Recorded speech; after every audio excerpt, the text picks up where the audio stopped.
In this example, we're told that we're climbing up the side of Triangle Mountain, named Triangle Mountain for obvious reasons.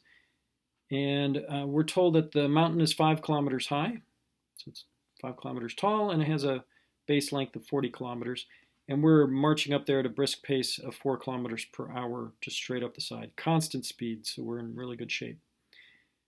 We're worried about how hot we'll get on the trip and how the temperature will change with time. We know that the temperature decreases with altitude. We're told that it decreases at a rate of 5 degrees C per kilometer. So the higher you go, the colder it gets. And we're also told that the temperature changes with time as the sun heats the ground. This makes sense too. It'll be warmer during the day and colder at night. So the temperature change, the temperature in degrees C, we can write in the following way. It'll be some baseline temperature. That's the 25 degrees C. That's kind of the standard baseline temperature. And it's going to decrease with altitude at this rate of 0.005 degrees C per meter. Remember, it's 5 degrees C per kilometer multiplied by the elevation y. That's just from the ground level here. So it's decreasing as we go up in altitude. And then it's also changing with time in this manner. It's changing sinusoidally with time, where t is the number of hours from midnight. T naught is 9 hours.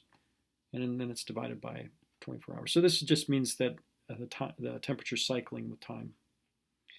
So we're starting to ascend the mountain at 6 a.m. We're getting up first thing in the morning. We're beating the crowds, and we're climbing along at 4 kilometers per hour up the mountainside. So part A of this is determine an expression for the time derivative of the temperature that we experience as we climb up the mountain, and then calculate the rate of change in temperature at the moment we reach the mountain peak. So part A here is the time derivative of the temperature that we experience as we climb up the mountain. So it's like if we just could carry a thermometer with us. So we have some thermometer here that we carry as we climb up the mountain. We want to measure the temperature as we carry that thermometer. So you'll see that the thermometer changes temperature because we're changing altitude, and also because time marches on. You know, we start in the morning and then it becomes the afternoon. So we're getting a convective part in our derivative. That's just the changes in temperature due to changes in position, as well as an unsteady component. And that's because things are changing with time. So what we're really trying to find here is the Lagrangian derivative of the temperature that we experience. So that'll have our unsteady component, also known as the Eulerian derivative, as well as a convective component. Notice that I don't have a ux term or a uz term here. And the reason for that is because, let's just focus on ux. Even though I am traveling in the x direction, this horizontal direction, there is no change in temperature with respect to x position. It's only changing with respect to y. So if I did have an x component in here, let me just sketch it in. This term would just be 0, so I don't really need to include it. Okay? Same sort of thing with the z component. So now it's a matter of just figuring out what these different terms are. So let's start with dt. Well, that's just taking the derivative of this part with respect to time. So that'll be 5 degrees C times 2 pi over 24 hours times a cosine 2 pi t minus t naught all over 24 hours. Now let's do the u sub y. This is the vertical speed that we're headed upward. So we're going 4 kilometers per hour at an angle. What we really want is the vertical component. So let me just call this angle theta. By the way, this height is 5 kilometers, and this distance here is 20 kilometers. So our y component of the velocity will be the 4 kilometers per hour times the sine of theta, right? Just kind of going from this triangle here. To get theta, we just know that tangent of theta is, 5 kilometers all over 20 kilometers. So we can find the theta from this expression, plug it in here to get the sine of theta, and then get the y velocity. And if you do all that, what you'll get is that the y component of the velocity is almost 1 kilometer per hour. So we're going along at a good clip. The last thing that we need to find is how the temperature changes with elevation. So that's going to be the derivative with respect to y of this term here. So that's pretty simple. That's minus 0.005 degrees C per meter, or minus 5 degrees C per kilometer. All right, so we have everything we need. We can just plug these expressions back into our expression for the Lagrangian derivative. Let me go ahead and do that.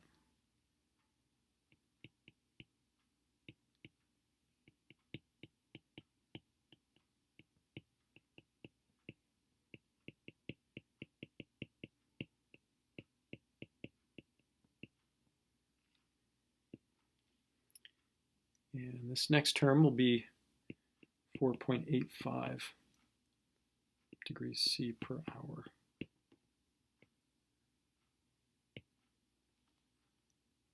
All right, so this term obviously is just this term expanded. The pi over 12 is just dividing through by the 2 here. This term is just multiplying the uy times the dt term, so that's where that comes from. So you can see the temperature that we would measure if we were, let's say we're carrying the thermometer with us, the temperature that we'd measure and how it changes with time is changing because time is changing. You know, it's getting, temperature's changing as we go from the morning to the afternoon. And it's also changing here. It's going down because we're marching upwards at a certain speed and the temperature changes with elevation. So this is our convective portion. This is our unsteady portion. Okay, the last part of this problem, part B, is find the rate of change in temperature at the moment we reach the mountain peak. Okay, so we have to find out how long it takes us to get to the peak of the mountain. We know that we're traveling at almost 1 kilometer per hour and the mountain is 5 kilometers tall. So the time it takes us, let me just say that the delta t that it takes to climb the mountain would be 5 kilometers divided by 0.97 kilometers per hour. So it comes out to be something like 5.15 hours. Okay, and we left at 6 a.m. So that means the time that we reach the peak comes out to be 11:09 a.m. So we get there right before noontime, and so we can, a good time to have a lunch once we get to the peak and kind of enjoy the view off of Triangle Mountain. This T peak is not the same as the T here. Remember that the T given there, we're told in the problem statement that T is time, is the time measured in hours from midnight. So that just means that the T will be the 5.15 hours plus, we left at 6 a.m., so it'll be 11.15. Actually, let me make that a better decimal. 11.15 hours. And the T naught, recall from the problem statement, was 9 hours. So we can go ahead and plug in our value for T, value for T naught. We can evaluate this whole expression. And when you do all that, you get that dt at the peak, just as we arrive at the peak, comes out to be minus 3.74 degrees C per hour. So the temperature is dropping rapidly now that we're at the peak, and it's due in part because of this is just as we speed up the hill, this is the time rate of change of the temperature just as we're reaching the top, right? Because we're still moving along at that clip, and then because we also have this unsteady part. Once you're standing up at the peak and you no longer move, so let's say you get to the peak and you stand there, then you don't have to worry about this term anymore because our upward velocity uy would be 0 and this one would go away, and the only change in temperature you would have would be this part. Okay, and then as you go downhill, then this part would change because we're now moving down the hill and we'd have to find our velocity downhill and kind of recalculate things. Maybe we're not going at 4 kilometers per hour downhill. Maybe it's changed. Okay, anyway, hopefully this example makes sense. It's a good exercise in using a Lagrangian derivative, trying to understand that a Lagrangian derivative takes into account the time rate of change as you follow a particular object, in this case a person, and it accounts for changes due to changes in time and changes due to changes in position. Okay, we'll end it there.